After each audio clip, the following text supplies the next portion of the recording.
Most people reviews stuff. They also say this product is the price is quite good. We've found pros and cons on this type of product. But overall, it's a supreme product and we are well recommend it.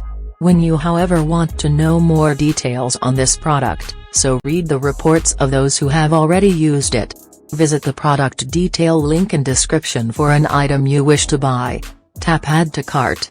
When you've finished adding items to your cart, tap the shopping cart icon.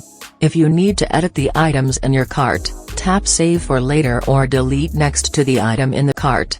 Tap proceed to checkout and follow the on-screen instructions. Review your order information and tap place your order to complete your purchase. You'll see an order confirmation screen when your purchase has been completed.